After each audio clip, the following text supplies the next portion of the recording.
Hello, and welcome to another episode of the Digital and Social Media Sports Podcast. Thank you so much for listening.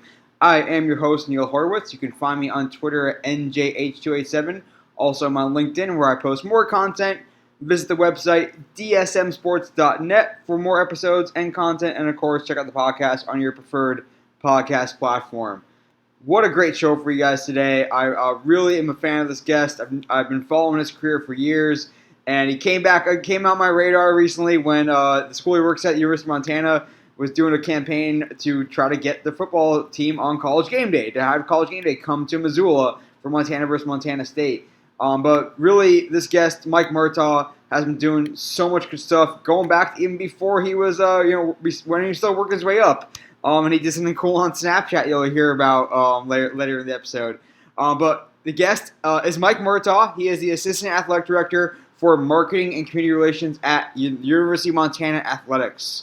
Go Grizz. So stick around for a great chat with Mike, and really he hits on a lot of great topics. And he's someone who's really worked his way up, as everyone in college athletics really has. You start from humble beginnings, but Mike worked his way up and really used relationships along the way and formed genuine relationships. You're going to hear how important that is to his career and to college athletics in general. He's always on the lookout for the next interns or students that will work under him or work with him in marketing.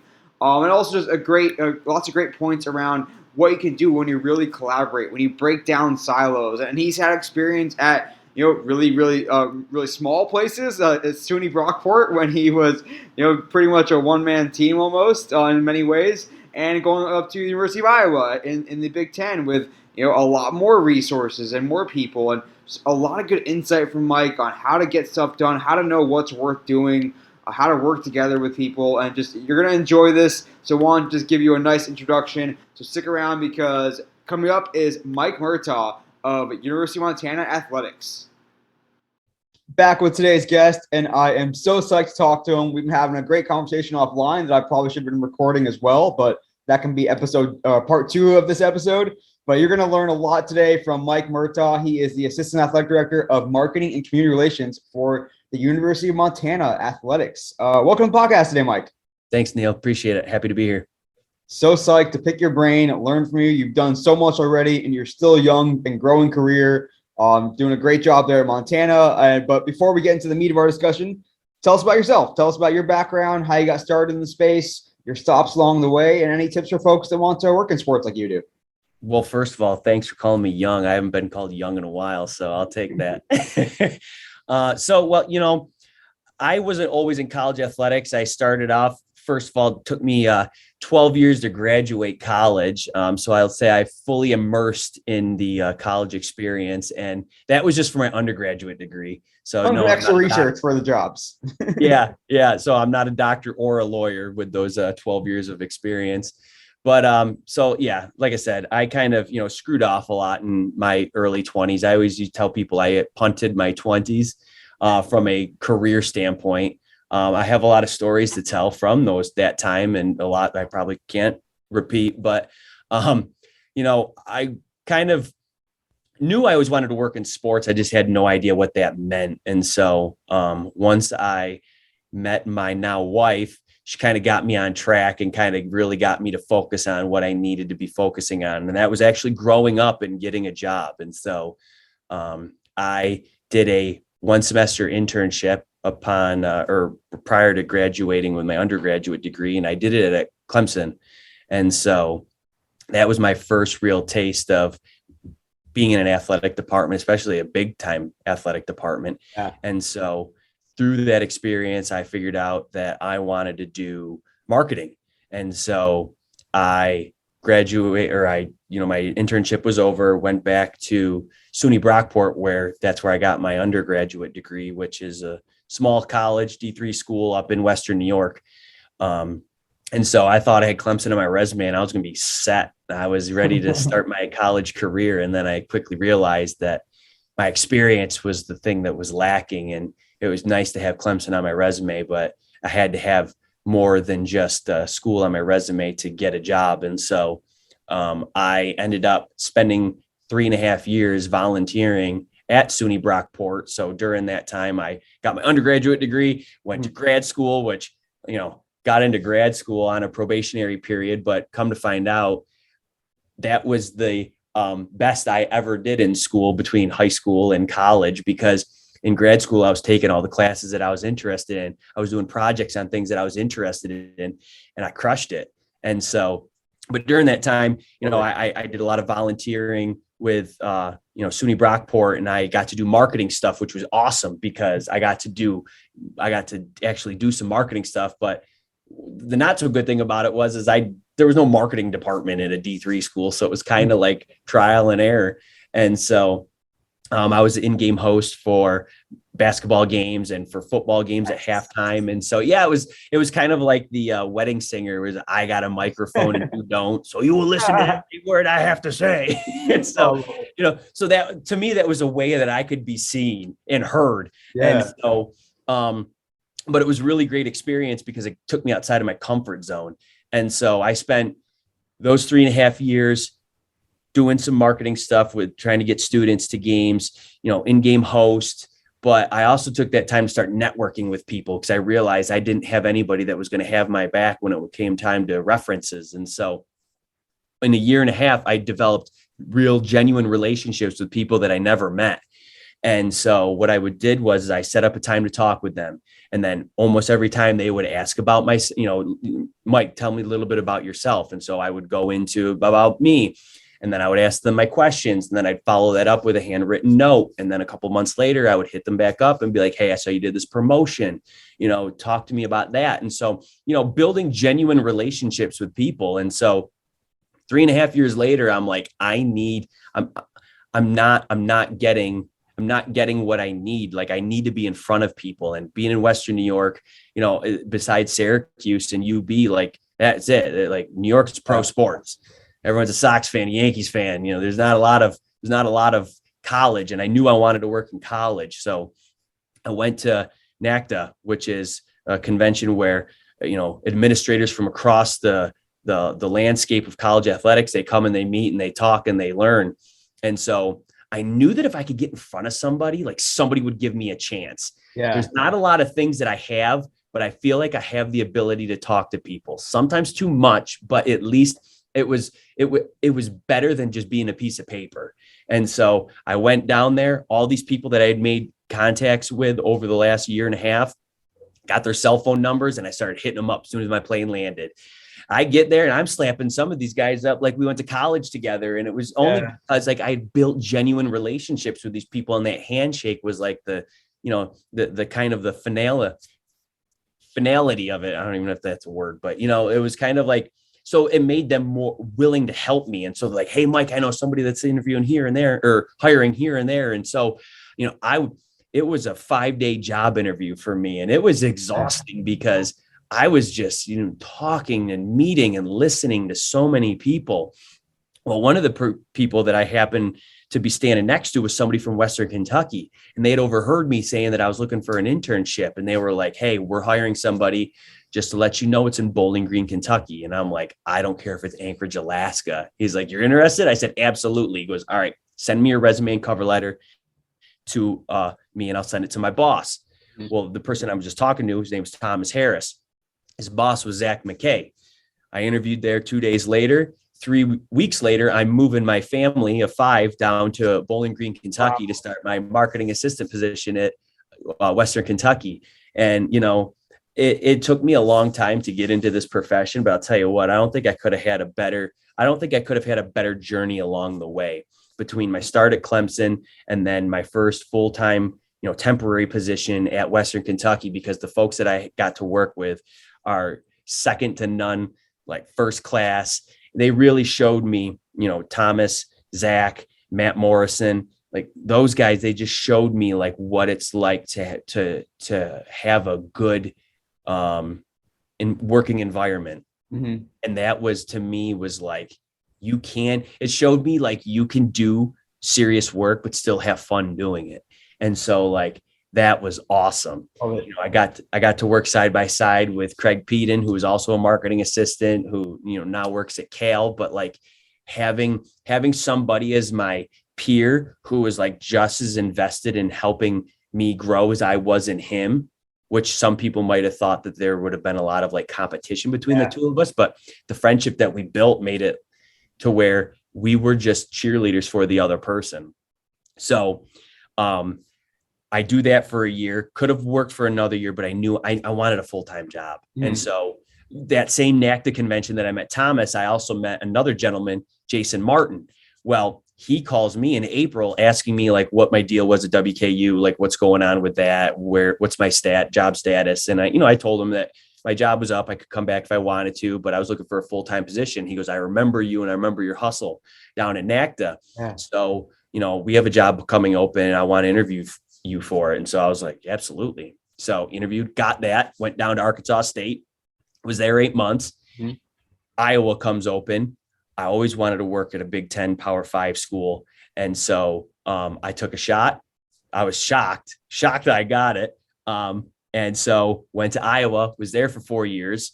Again, learned so much there. Same with Arkansas State. It was different than WKU. Still learned a lot. Got to Iowa, saw what that was all about. And so like each step of the way, it's just been, I felt like I've been in like the perfect situation every time.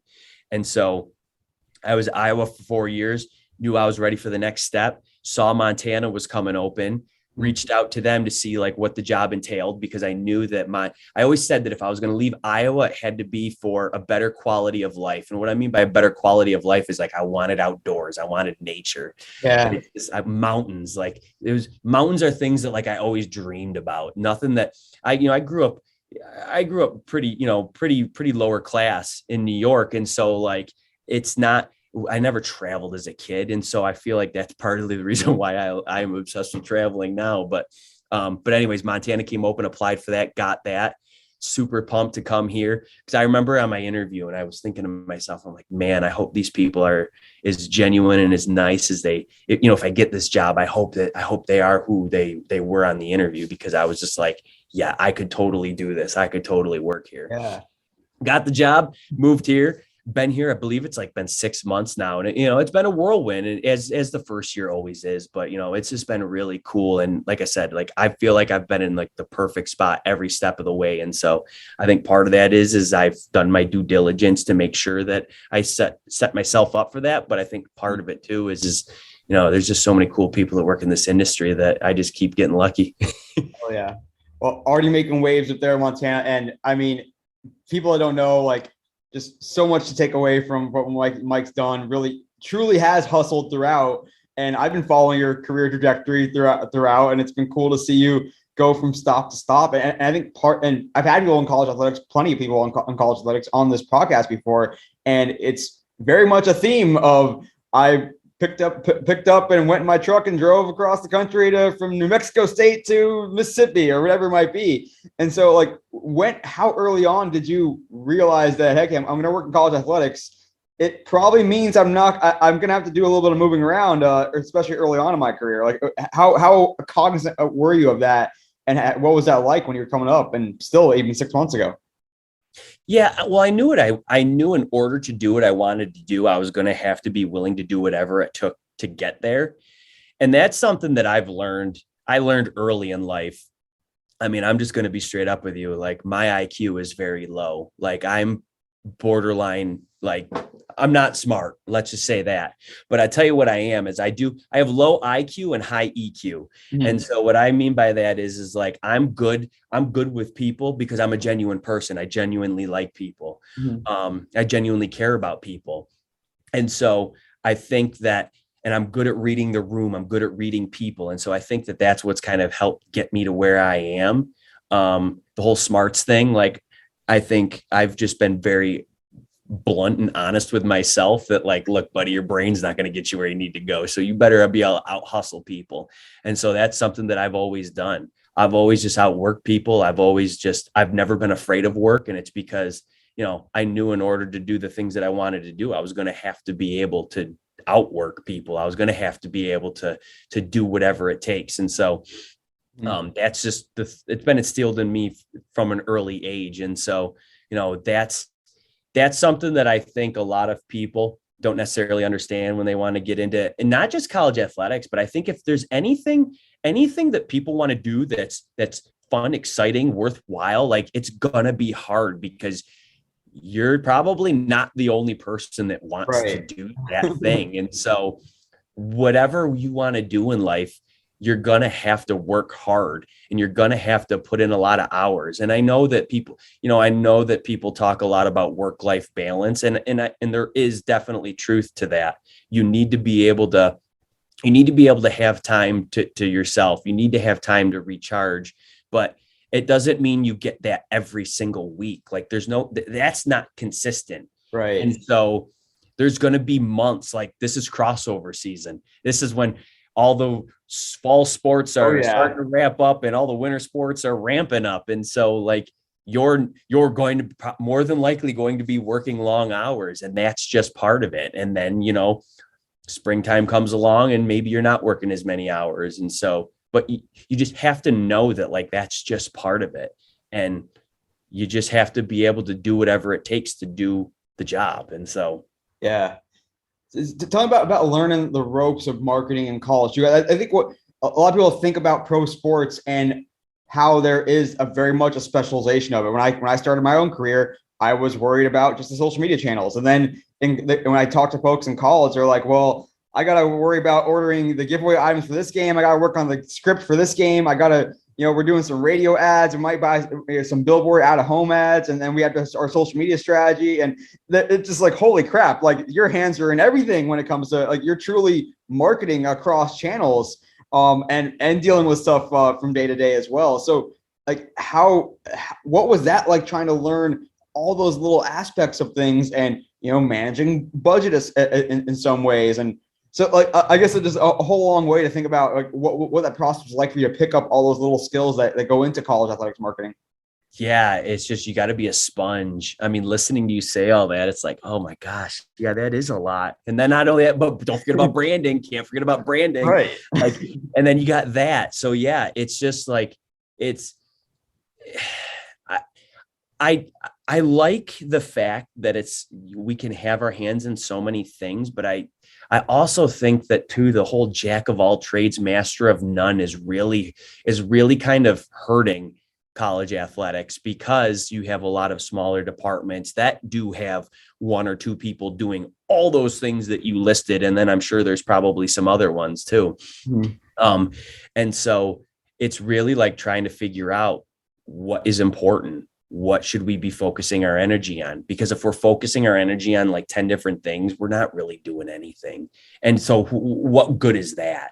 And so that's one thing that I've really been trying to analyze here over the last probably 12 to 16 to 18 months is like, where is this going? Because it's always changing, right? And so it's like, what are some of the things that are fads that it's like, it might be nice to know this now, but in 6 months from now, it's going to be nothing again. So it's like, do we spend our time on that? And obviously, they don't sell crystal bulbs at the mall, so you can't go buy one of those. So you just have to kind of try to figure it out along the way, see industry trends, see what other people are doing, see what other people are having success with. So it's a lot to manage that, especially to manage it properly. I don't think anybody probably crushes it in all of those categories. And so there's always room for improvement.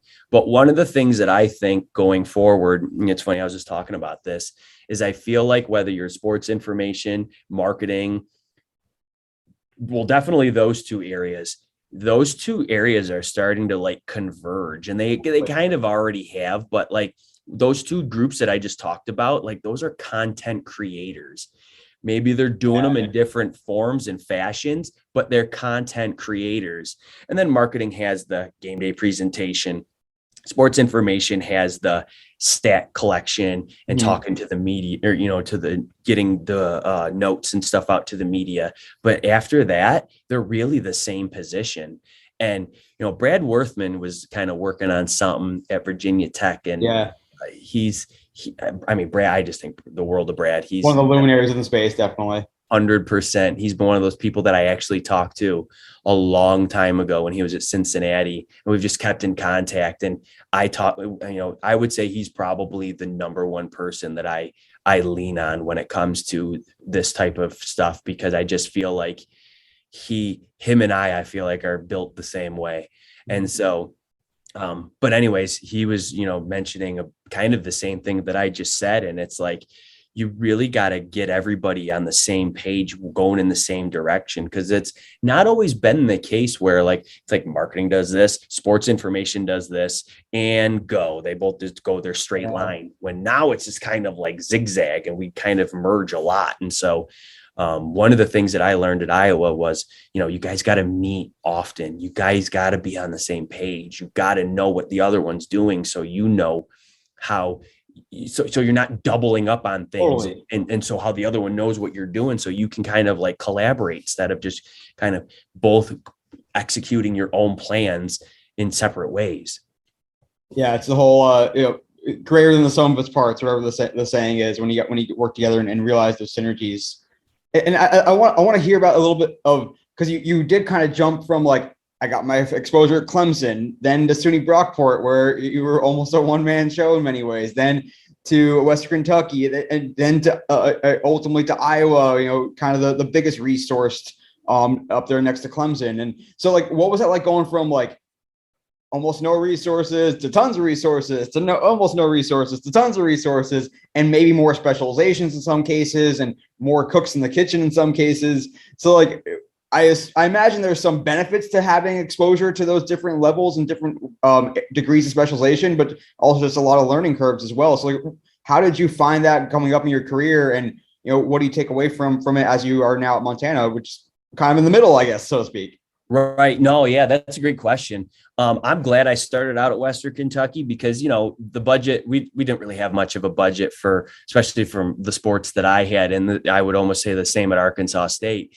And so you got to get creative. And so it's a lot of group outreach. It's a lot of coming up with creative ideas to get students and fans to come to games. And then going to Iowa, already having that kind of sense of, we don't really have a lot of money to do things. And so when I did have money, it was kind of just accents on things that I'm already doing. So for instance, for gymnastics, we did a Princess Superhero night. And so I always go to that one because that was probably the coolest thing that I feel like that I've done to date, just because of the ROI that we got from it.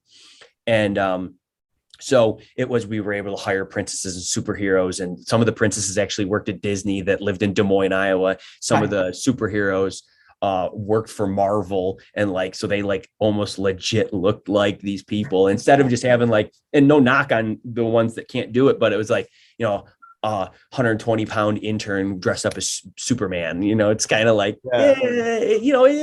it works. We get it in a costume, but anyways, but I still had to find groups that I could target to figure out who would be the ones interested in this Princess and Superhero Day. And so I kind of took my budget that I had at Iowa, but my mentality from WKU and Arkansas State, and I was able to merge it together. And our first year at Iowa for women's gymnastics, we had the highest increase in attendance, percentage wise in the entire country. And so that was really cool to see because, it was all about grassroots marketing and, boots on the ground, trying to figure out how we're going to get people here and being intentional with the people that we were trying to target. So, that's, like I said, I'm glad that I've been at both levels. I guess you could say I've been at every level. And, I think there's a lot of value in each one. I don't think one's better or worse than the other. They're just different. And you just have to figure out what's important to you and what matters to you. You talked about, having a lot of people at Iowa. There was, the department is probably 2.5 times the size of the one here in Montana. Mm-hmm. And so sometimes, things might take a little bit longer to get implemented just because of the layers. And we're here, it's kind of you talk to 1 or 2 people. Now there's good and bad to that because, right, on the way up, you're like, well, did you think about this, this, and this? And you're like, oh, I guess I didn't. Where, if you had less people, you might make some errors because things haven't maybe been thoroughly checked through. And so right, then you have to kind of say, oops, won't do that again. So, like I said, there's good and bad to both. I don't think one's better or worse than the other. It's just really a preference and what you're looking for, really. And I think that to hear you talk about the power of the grassroots is certainly hits home for me. And having come up with internships at the minor league level and whatnot in smaller sports, and I'm curious to hear where the I guess growth and sophistication is going in college athletics. Maybe you start to see that a little bit at the Conference USA schools in West Kentucky and then later Arkansas State, but also at Iowa, where the entry of more data-driven marketing and email marketing and social media advertising and campaigns and these kind of mass campaigns to drive whether it's attendance or merchandise, donations, et cetera, awareness. And then going to Montana that may not have a data warehouse, so to speak. Maybe it does. Is that another, not an arms race, but another potential way for disparity between athletic departments to converge? And is that coming at the expense of those more powerful, deeper engagement, grassroots type in-person elements as well?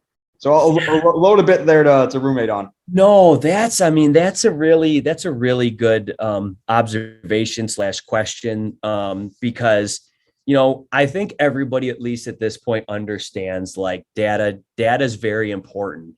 I still think, however, though, there's a lot of schools that collect data that don't have the person to analyze it, go through it. And so they're using data as their kind of like driving force, but there's still nobody to analyze it. So you're, at the end of the day, you're still kind of just like, it's a crapshoot. But yeah, like I will say that the way that people have been able to pivot on like email marketing and, digital advertising. I think, I've noticed at least a lot of the marketing is getting outsourced at this point. Yeah. And so marketing departments are kind of becoming game operations / content creators. There's kind of like two, but in my opinion, that's a totally different person, at least from, I shouldn't say totally, I guess it depends, but there's like, it's a different brain mindset. And so to be hopping back and forth from one to the other, I think that can be a little bit taxing. And I think that's when you're starting to see some people being like, you know what, I think maybe I want to go pro route, because pro route, I'm just doing this. Or even working for a company, a corporation is just like, I want to focus on graphics. I don't want to do graphics, group sales, game ops, and all the other stuff. Yeah. And so now I don't think that we're at a point, or we'll ever be at a point where we'll be able to have like, you just do this, because I do think that there is some benefit to having multiple positions, but it's who's the one that's saying enough is enough. And like, all right, I'm already doing this and this and this. I don't want to do this either, but it's like, well, it has to get done and you're the only person that can do it. So, I think that there's a lot of value in the new age marketing. I just think that kind of like what you touched upon when you're talking about grassroots, I think that's starting to kind of like go to the wayside. And I think that could have some negative consequences down the road if we don't figure out how to fix that. Yeah, no, there's so many different directions we can go here, which I love. These are the best kinds of interviews when we're not gonna have enough time to hit on everything. But I love that aspect of those more powerful engagements, brand encounters, whatever you want to call them, from those grassroots campaigns. And it might just be that more visceral, experiential aspect versus, oh, I'm being served an ad that's been uber targeted to me. And it might be a good ad, but it's going to affect me in a different way. And I think in college athletics, it's probably more so than pro sports, especially these days, is so passion driven, and people, it's part of your identity, part of like, especially when you are in Montana and it's the big show, the biggest show in town, biggest show in the state by far, without all the pro sports. And so like when you go to Montana, and the same goes for the other schools that you were at as well, what's it like to really understand and almost inculcate yourself with that passion, with that understanding, with understanding how important this school is, its crest is to the community, and then ultimately how that will translate into how you engage them from a marketing perspective. So like take me through, I accept the job in Montana. Now I got to figure out what is this school all about? What is the town, what are the people all about? What's athletics all about here? And just really picking up and trying to internalize all those really deep-seated things that are important. Yeah. Well, I had to have a quick chat with myself real quick. And I said, all right, Murtaugh, shut up and listen. Go there and ask a ton of questions and just shut up and listen, because nobody cares what you did at A, B, C, D, or E school. Like they, at least at first, you have to understand why the things are the way they are before you can figure out whether A, great idea, we should keep doing that, or B, maybe we should try it this way. Or I remember at such and such, it worked, we did this. Because different places are different. And so you really just have to figure out like what makes people tick.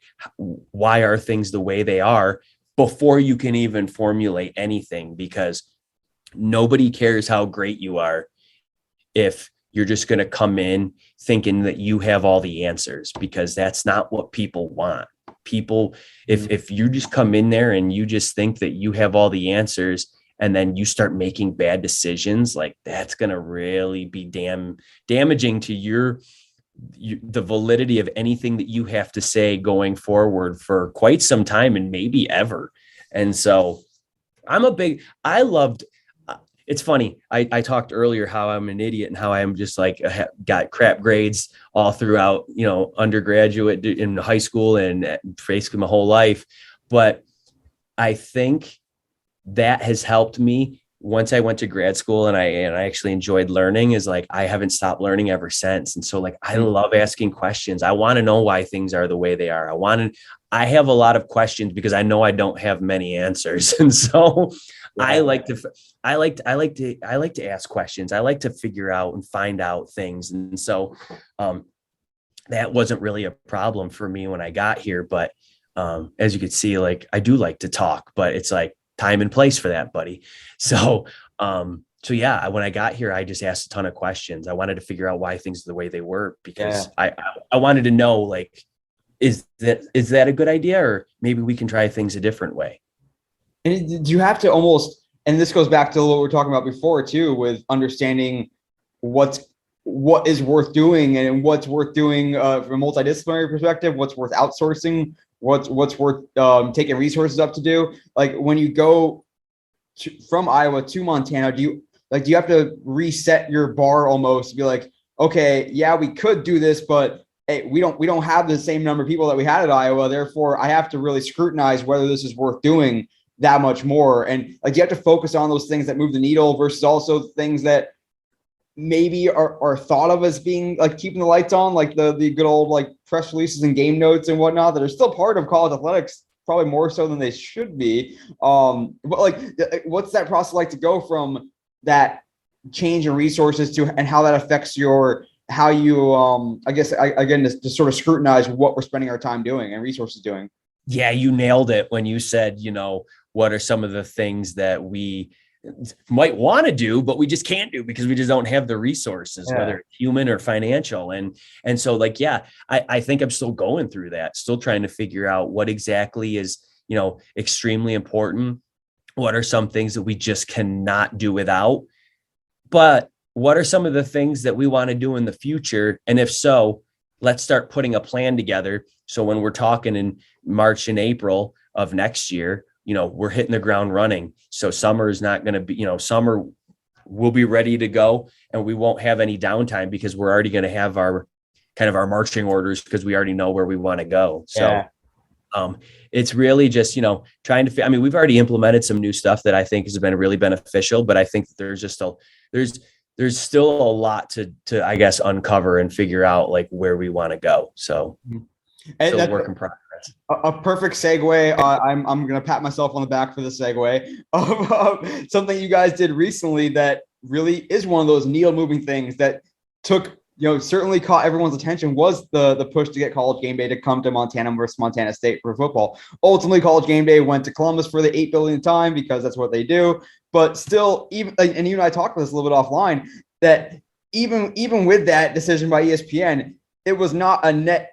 It was still a net huge gain for really both schools and certainly Montana. And so we talk about, those things that, okay, yes, this is worth our time and resources and budget, that we're going to do this because it's going to move the needle. So like, tell me, with that framing, I guess, take me through the process to initiate, let's do this. Let's create this microsite. Let's work with these famous alums. Let's really throw everything we can at this, because it's going to be one of those things that is going to really move the needle in a valuable, tangible, huge way. So like, take me through that whole process of this is worth our resources, and then how it comes together. I'm just going to say one thing to people that are either young professionals or people that have been in the industry for 5, 10, 15, 20 years. Most of you probably already know this, but it's worth repeating. People are the greatest resource. And that campaign that we did had everything to do with people and nothing to do with finance, because we didn't pay a dime for anything. And so it was so awesome to see everybody from our athletic department, our alums, people that live in the state of Montana, people on the university side, like everybody was on board. Montana State was on board. Yeah, and so and I'll tell you one thing, if there's one thing I learned since I've been here, I've never been part of a rivalry that is more heated than this. And it's not even close, not even close. And I'm not exaggerating it. Like, I was just like, holy smokes, like these folks don't like each other. But anyway, yeah, it was me. We constantly had meetings, and it was like people asking how I can get involved, whether it's, the VP of marketing from the university, whether it was, we got senators of Republican and Democrat of different, of different sides of the party. Like, they can't agree on anything, but they could both agree on to get game day to Missoula. And it was just like, to me, that was just so awesome. But all it was just people putting their heads together and figuring out who are the people that could be of influence that we could get to help us with this, because we knew that we had something great to offer. We just had to make everybody else understand and realize how great it really was. And what I mean by that is like Missoula, Montana, like, this place is beautiful. No joke. I walk outside here probably at least once every other week. And I'm just like, I can't believe I live here. Like, this is just unreal. It really, like, I still can't come to grips with it. It's just unreal. I mean, this place is beautiful. And not only that, but we got a pretty darn good football team too. The rivalry, the Montana State rivalry, like I said a couple minutes ago, is like, that's a real thing. 120 years. This year was 120 years. Damn. Like, yeah. And so like, anyway, how does that start? Like, not the rivalry, but the idea for the campaign. Like, what were the earliest germinations of that, and how to play out from there and become bigger than you guys maybe even could have imagined? So it was after week 2. It was after week 2 of our season. I don't even remember who it was. I think it was somebody in our development department was like, what do you think about trying to get game day here for Grizz Cat? And yes, I said Grizz Cat, not the other way around. Like, I of course hear other people say it. And my boss called a meeting, and then, our sports information, he kind of started putting a plan together. Like, that website was pretty much all of his like bullet points and things that, because he's from here, and he knows a lot about the history, and he knows, very knowledgeable. And so called a meeting, got everyone on the athletic side on the same page. And then we were like, all right, so we started figuring out timelines when we want to start promoting this. We almost started promoting it earlier, and thank God we didn't, because I don't think it would have had nearly the amount of success. I think 2 weeks was probably perfect. Yeah. The amount of time, but we also looked at the schedule. It was like, all right, who is our competition? And we looked, and it was like Cincinnati, it was SMU, and they were both undefeated. And we're like, shoot, didn't even think about Ohio State, Michigan State back, in week 3 of the season. Yeah. And then, but so then we called meeting, we got campus involved, and then we're like, hey, I'll reach out to this. We got alumni association involved. And so then they started thinking about people. And so we had a really good plan in place, got the website created. And then, Cincinnati, or ESPN says they're going to Cincinnati. We're like, oh baby, like, check that one off. So all we got to do is worry about Michigan State and Ohio State. We're like, they're not going to go to Ohio State. Would they really? Like, been there 156 times. And that, like, so our AD had been in contact with, folks at ESPN, and they're like, yeah, no, this is like legit. Like, you guys have a shot, like you're a finalist. Wow. And so we're like, oh man, we were convinced they were coming. Like, it was not a doubt in my mind. You and me both, man. Yeah. I'm like, but you know what though? Most other people are like, they're so stupid. They're not coming to Montana. Why would they go there? Like, so many people were just like brutal. And I was just like, I cannot wait for them to announce they're coming to Missoula. And then they didn't. But, like, I'll tell you what, like, we talked about this earlier, and we were like, you know what, at the end of the day, if we don't get it, there's not going to be one thing that we regret afterwards, because we thought of everything. And so I think that was a campaign that every single person that had a part of it can be proud of. I think the state of Montana can be proud of that, because if it wasn't for those folks and the passion that they have for, Grizz, Cat, whoever, like, I don't think that it would have gotten nearly the publicity that it did, but it did. And it was awesome. And, it's something that I think that campaign is going to spearhead them coming here next year. And I'm just going to say it right now, and you can clip this and you can play this when they announce it. But I really think September 10th next year, I think they'll come here. So that's just, they usually always go earlier in the season. And so I think that's it. So we'll see.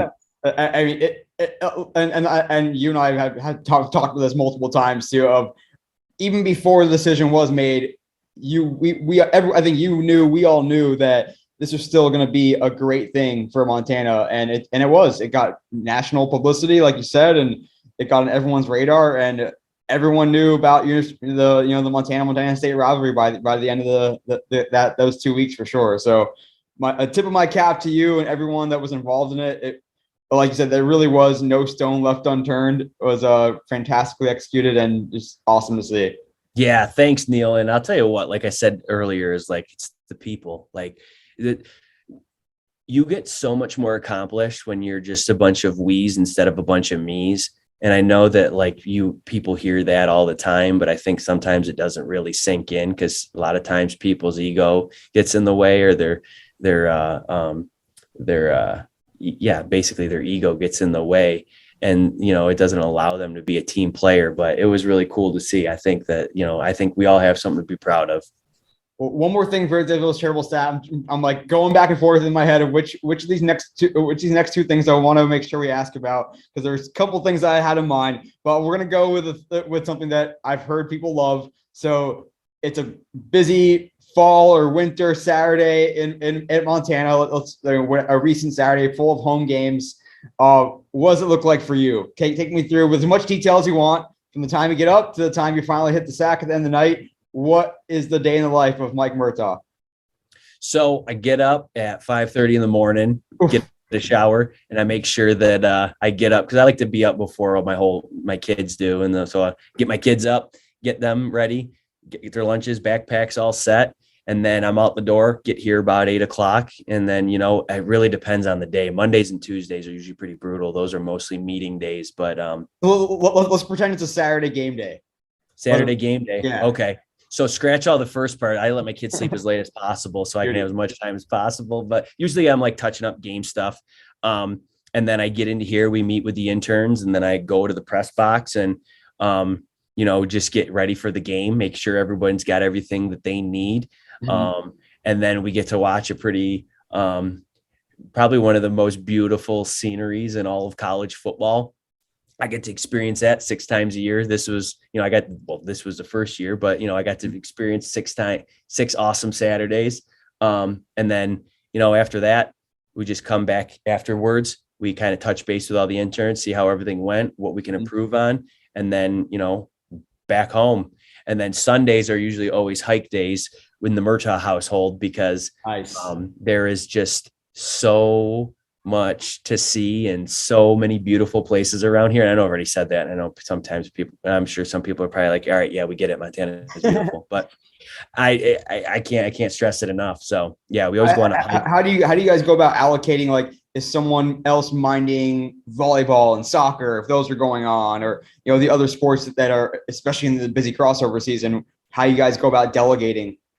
Yeah, so there's three of us and we split it up. So I got basketball and football, men's basketball and football. Mm-hmm. But obviously, the other two assistant directors, like they're heavily involved in football as well. Like that's the one sport I think we all Right. have a good hand in.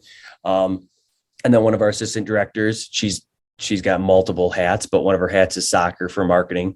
And then the other assistant director, he has volleyball, Lady Grizz, basketball, and softball. As well as a bunch of other duties as well. So we split it up. I think I want to get to the point where, we have our interns running some of our events, because that's the one thing that I'm very passionate about, is making sure that when our students graduate, that they can actually have a shot at getting a job and they've been prepared and they know what to expect. So I think going into year 2, I definitely want to make sure that, we're giving our interns every opportunity to really better themselves and be prepared when they graduate. Get to mold the next generation of professionals. Like I said, I never want to be scrambling for a hire. Like I always want to know who I'm hiring. And here's another little secret of mine too, is it's not necessarily a secret, but it's something that I don't think people necessarily do as much as they probably would if they thought about it a little bit more. Is like, obviously everyone's always networking up. They want to try to figure out where they can go. But for me, I try to network for interns and students that are still in college just as much as I do up, because if you have a bad hire, especially when you're at a department that only has a couple of people, like you're either not going to be able to get rid of them because they're not good enough to go somewhere else, or B, like you're just going to be stuck with them because you can't get rid of them. So I always like to figure out who my next hire is going to be, or I'll at least have a list of people that I would interview if I had a position open. So anyways, training, getting our interns ready for their next step hopefully helps us too if we're ever in a position where we're hiring. So, and the best part about having interns in college is that it's a free focus group for you. They know what's up. They know no one goes on Facebook anymore. I mean, granted, everyone kind of knows that now, but they can tell you what's up with Snapchat, what's up with TikTok. Here's how we use these platforms. So I love meeting and working with young people, because I just pick their brain all day about their behaviors and the behaviors of their friends and peers and all that. 100%. Oh man, we're gonna have some more fun with you in our Minutes with Murtaugh segment. The time has been flying by. Stick around for that. First episode, shareable stat, coming right up.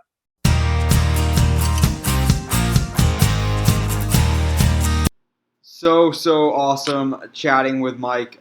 Just can really pick his brain all day. Very thoughtful, very articulate about the stuff, and you can tell he's thought a lot about it. And it shows. He really gets the work-life balance as well, and how important that is as you get older and have a family in particular, and how he really helps cultivate the talent of tomorrow. And again, just I can't say enough about him. You're gonna hear more about Mike in our quick hitting question segment. Some really good stuff in that, so you're gonna want to hang around to the end of this episode. But first episode, shareable stat. And shareable stat is among the many stats about 2021, or in this case, it's October 20th or October 2020 until October 2021, according to this stat. And that is Tumblr. Tumblr recently put out their top 21 of 2021, and it's funny, a lot of people were like, "Is Tumblr still a thing?" And they are, and some big names in culture were part of that 2021 report. And the number one biggest growing community on Tumblr of 2021 is something called Dream SMP. If you're not familiar with Dream SMP, it's essentially a Discord server for Minecraft, a private one where people it's a community of people that play Minecraft and want to get to know each other. And they have a burgeoning and growing community on Tumblr and the top 21 of 2021 with now 120,000 followers. They have another couple 100,000 on Reddit as well, and of course that huge Discord group that is very engaged, and it really just gets you thinking in multiple directions. First, the idea of Tumblr in general. I don't think too many sports teams are doing much on Tumblr these days. It really is a unique community that's around art, around creativity, and being able to express yourself based around your interests. So to think that a Minecraft server, a Minecraft Discord server, a community built around Minecraft, is finding themselves connecting on Tumblr wanting to showcase themselves in a visual and expressive way. It's an interesting way to think about where Tumblr fits in the social media paradigm, so to speak.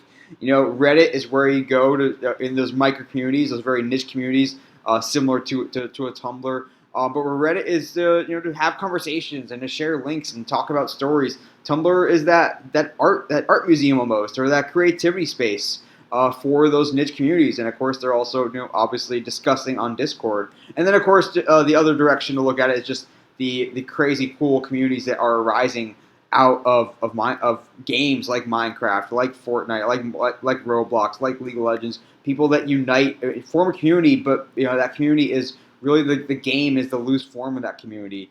As you see with the Dream SMP, it's another way to think about community building within your team as well.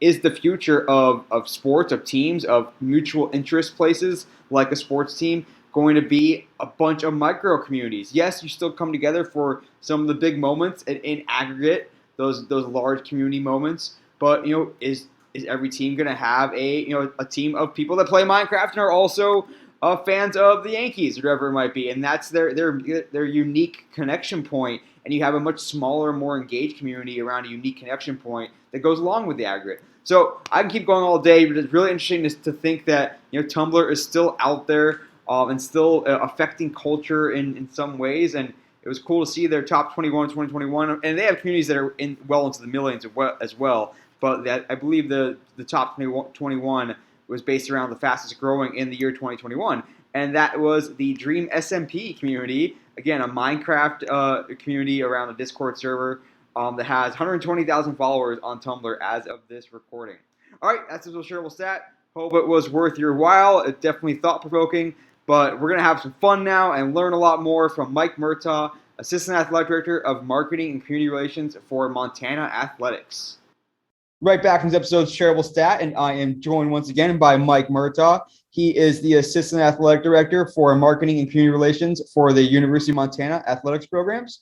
Not Montana State. Don't you dare get that one wrong. Mike, you killed it in your interview. Are you now ready for some more minutes with Murtaugh? All right, let's do it. I love my alliteration and my clever names. So, number one, I mentioned to you how even when I was working in college athletics, that I became a diehard fan of some sports that people maybe never even heard of.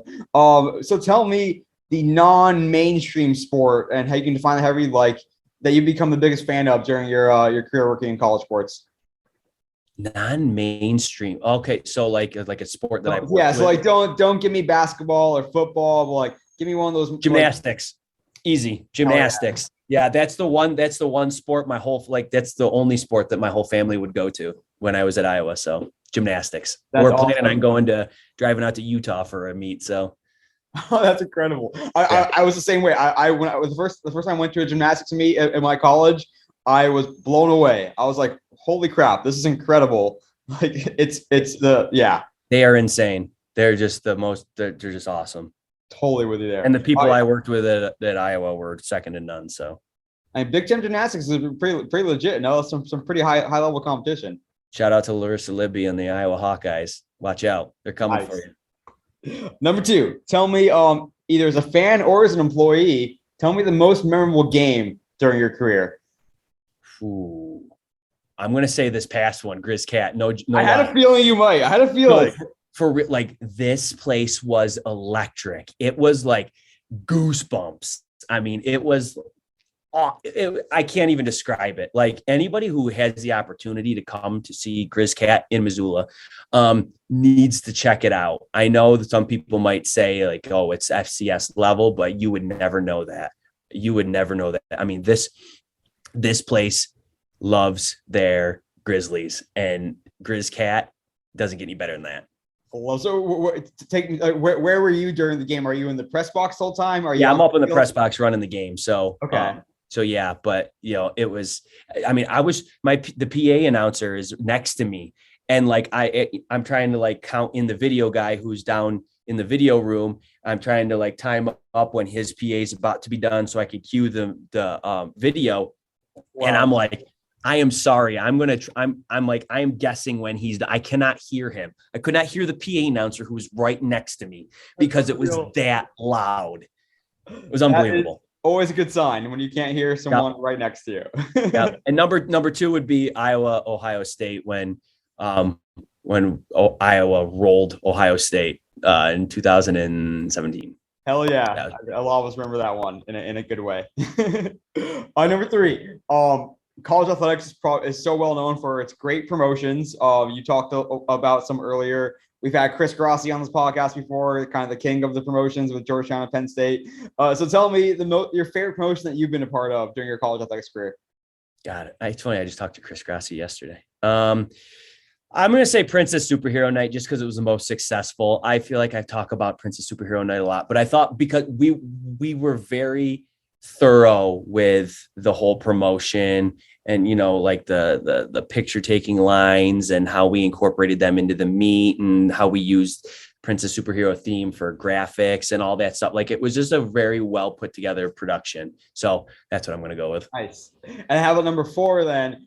The promotion that you've seen as an observer, so whether it's another school that did it or a minor league team even or whatnot, promotion that you've seen and you've been like, that's really cool, or I wish I would have thought of that, or we should try that. Like what comes to mind for that one? Oh gosh, this is a brutal question. I don't, oh man. I really baseball just has so many good promotions, whether it's, Mexican Heritage Night or, I know San Francisco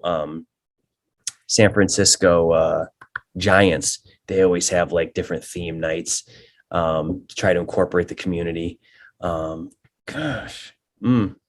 really, all right, I'll just say this. What I really enjoy is when Major League Baseball teams partner with a university and they'll do like a Iowa Hawkeyes night in the Cubs or, Illinois Illini night with the Cubs, and they have like the hat.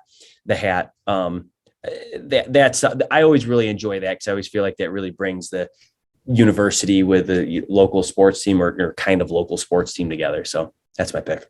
I like it. I was trying to think of what a good one could be for Montana, like a wacky one. Maybe you have like, because I think one of your shout outs for the game day campaign was from the Pearl Jam base. Yeah, I went to school here. So there you go. You need to have like a Pearl Jam night where every song is Pearl Jam. People dress up or something like that. I don't know. I might have to come back to you, Neil. We might have to talk about that. All right, number five. This one. Correct me if I'm wrong, but I remember. I think it was you that created a Snapchat geofilter in NACTA, and I remember being so inspired, being like, "Holy crap! Like that is some guerrilla marketing, like next level stuff that shows you went the extra mile." And that's how you talked about your hustle or getting into this space. So open-ended tell me about the idea that went into that, how it was received, and just again, my hat's off to you. Just one of the coolest things I've heard about from networking perspective. Yeah, that's when I was looking for a job. And so I was like, you know what? I got another way. I don't have a microphone in my hand. They don't have microphones that you just walk around with at NACTA. So I had to figure out something else. And so I figured out I looked at the layout of the convention center in Dallas, and I figured out where they would have the young professionals convention or sessions. I figured out where they were going to have the exhibit hall where everyone's mingling. And so I just placed Snapchat filters over that. And the sayings or the quote that I had in there, it was my face. And then it would a quote that was kind of like related to that area. I created a 5K one where I was running in like a suit. Oh my gosh. I didn't know it was that extensive. Wow. Yeah, and I put that one over the 5K, which I don't even know if anybody used, but I did a couple times. But anyways, so a couple of people that saw me, that knew me, we're like, yeah, Mike, I just saw, like, how did you do that? And they're like, I just showed my boss. And so like, that was my whole thing. I was like, look, I don't necessarily know if the people that are hiring are going to be seeing these Snapchat filters, but I do know the people that work underneath them will be seeing them.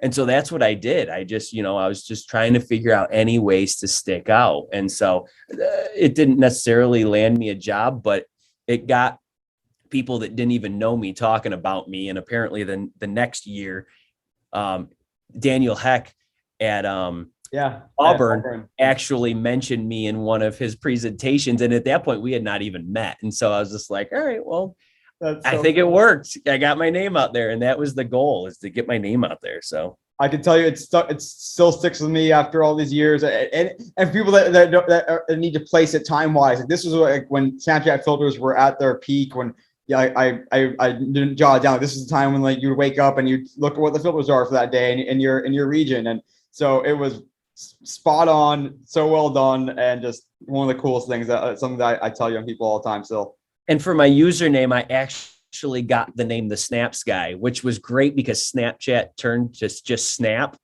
And so I was hoping that they were going to actually give me money for my name, but they did. But no, like that was the kind of the thing I piggybacked off on. It was to kind of like show that I was different than other people as I just wanted to know everything about Snapchat when it first came out. So when people were asking about it, like I was the person that they thought about. I would write articles on LinkedIn about it. I actually went on a podcast with Troy Kirby when Troy Kirby had his podcast. Yeah, the Dow Sports. Exactly. So yeah, it's just trying to figure out ways to stand out. That's awesome. I guess while we're on it, where does Snapchat fit in these days for college athletics marketing, whether in general or for Montana? Honestly, I don't even use it. Like, yeah, I just don't like. It's popular among that generation, among younger generations in particular, but perhaps not in the way that brands can easily go in and play. Yeah, it's honestly, I just don't really spend much time about thinking about it. It's a great question. I feel like there probably is some good usage out of it. I just, as we talked earlier, having like 13 different job duties. Oh, yeah. It's like one of those things that kind of just goes by the we fall short there. Perfect segue to our next question. Amazing. I love a good segue. We talked a little about this as well, but tell me your number one tip or your top tip for a work-life balance for someone working in sports.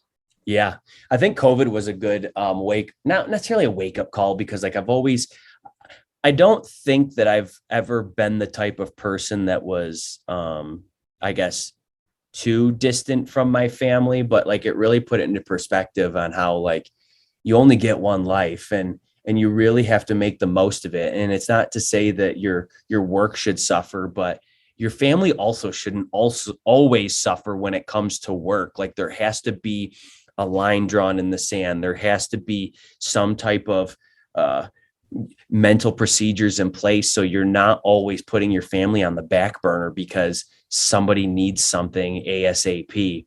And so I've really been diligent on trying to make sure that I plan properly. I have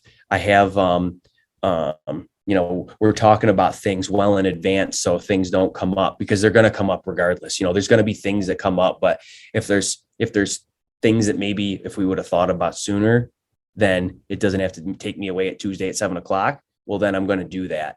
One of the things when I came here is I don't have my email on my phone. Now, I always have my computer with me, but like, so if it's an emergency, I have it, but I don't have my email on my phone because and I know, and everybody knows the second you open up your email, I get a bunch of stuff to my Gmail. And so that's the stuff I want to look at 7:00 at night, not, hey, can you get back to me about blah, blah, blah. Now, even if it's not something that needs to be done ASAP, I'm still thinking about it. And now I'm back at work at 7:15 until 8:30 because I can't stop. I can't turn it off. Yeah. So that was one of the things I did, put family in perspective, make sure that they're not always the ones being put on the back burner, and I don't put my email on my phone. I like it. Good stuff. It's important to understand like that there's no prize for the most hours worked. And that's not the key to a successful life, depending on how you define success. Family is a big part of it for all of us, really. 100%. Yep. And that's why I think like you can hustle. That's fine. And that we talked about earlier, work-life balance isn't always in balance, but you just have to make sure that you're cognizant of that. And you're making sure that you are constantly making both a priority when necessary. Totally. I'm excited for this question coming up toward the end here. Number 7. Tell me about the Kinnick Wave at Iowa. If people don't know, Iowa football games, I think it's after the end of the first quarter, everyone waves to the Children's Hospital, and the kids are oftentimes looking out the windows, waving back, and it's one of the coolest visuals and coolest things in general in anything, let alone college athletics. So tell me about how that came together and how you guys, from a marketing perspective, helped foster and grow it to some degree, and just ultimately just how cool it is to be there for it. Well, I will say, I was there when it started. I had nothing to do with it. But it was in 2017 was the first time that they did it. And I was just when I found out that we were going to be doing that, I was just like, what? Like, this is going to be huge. I'm like, this is going to be the best new tradition in college football. And I'm pretty sure that's what they call it now, not because I said that, but like it is so cool. And just to see how sports can, put a smile on people's faces, whether they're in the stands waving or the people that are up in the children's hospital waving back, like it's pretty cool. Like I love it. I mean, hearing it, you get it. Like but being there is amazing. If you haven't seen it, definitely go on YouTube or just watch the next Iowa football game at Kinnick Stadium, and it really is just awesome stuff. Football at Kinnick Stadium is awesome. I know I just said awesome, but I mean, it's like I said, I've been pretty lucky in my career. Number 8. This is one I'm interested to hear about. So sticking with your time at Iowa, what was it like having Luka Garza there and having someone that every single college sports fan in the country knew who he was? And what would your tip or what lesson did you kind of take away from, hey, when you have a nationally prominent student athlete, here are some things that you can do to help maximize, their time there, but also the value they can bring to the school? Well, I'll tell you one thing. Luka Garza is probably one of it should be the poster child for student athlete and just good human being.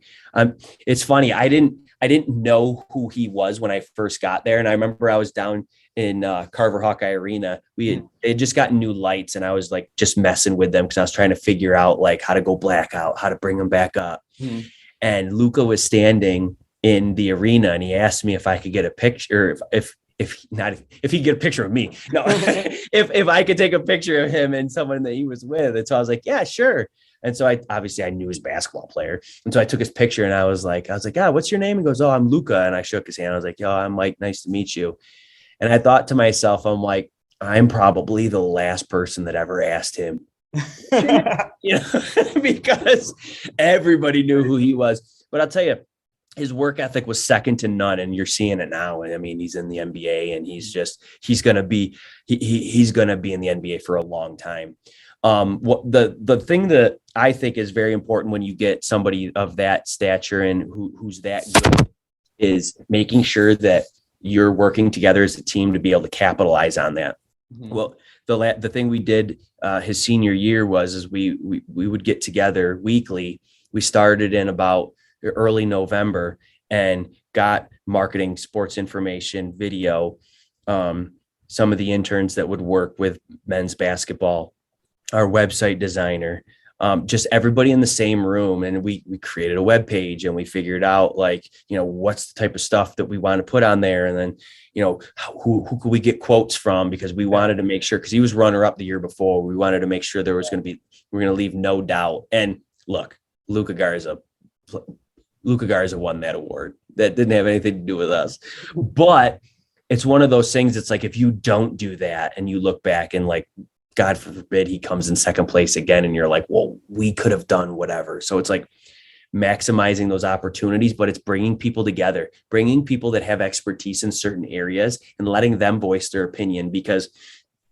one thing that I've learned coming up through this whole thing is you have to have people have to have buy-in. And in order to have buy-in, they have to feel like they have a voice. They don't want to feel like they're executing Mike Murtaugh's plan. They want to be executing our plan. And our plan is whoever's on this Zoom call or in this meeting room.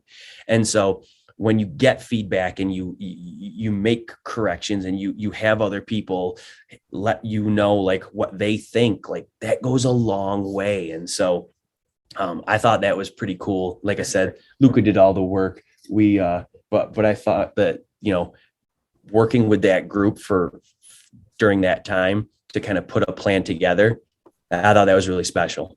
That's great. Great takeaway too. And I'm just imagining what that would look like today now with NIL. It's a whole other set of opportunities and challenges with that as well.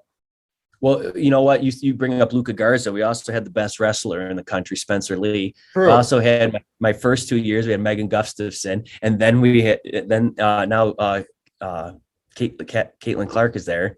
Yeah. So it's just like one after the next after the next. And Not I mean, bad. the amount of NFL draft picks they've had like I said, I've been lucky. I mean, I don't know how many times I could say this. Like I've been pretty lucky in my career. So no regrets.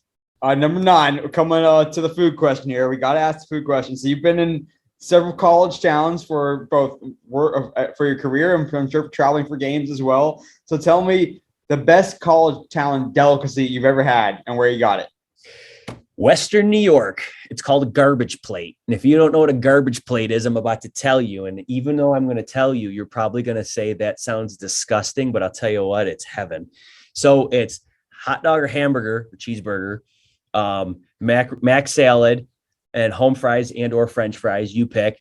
But then mustard, onions, and hot sauce, and not like red hot like you would think of, but in Western New York, there's a meat hot sauce where it's like cinnamon and meat and celery and onion. And now I'm going to tell you right now, I don't eat half of that stuff, but just the portion that I eat is awesome.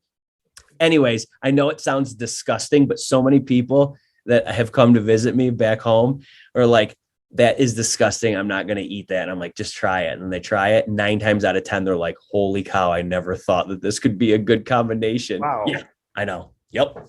I'm going to have to Google some pictures of that. That sounds quite something. Sounds like quite something. What's there in Montana and Missoula? What's the go-to like late night food or the great delicacy from Missoula?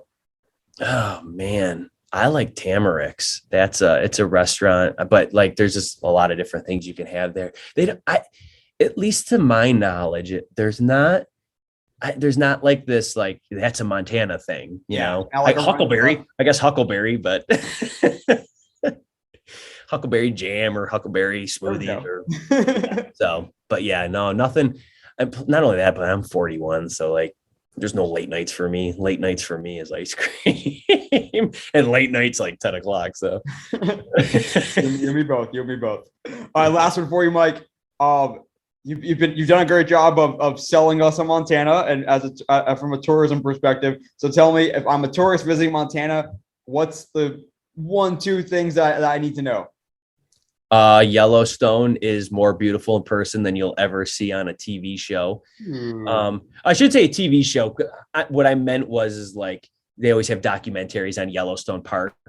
Yeah. Yellowstone, the TV show, on the other hand, that is, do you know what I'm talking about? Yeah. I don't watch the show, but I'm definitely well aware of it. You need to start watching it. It's filmed. A lot of it's filmed. Actually, we saw previews for next week's show. It's in Missoula.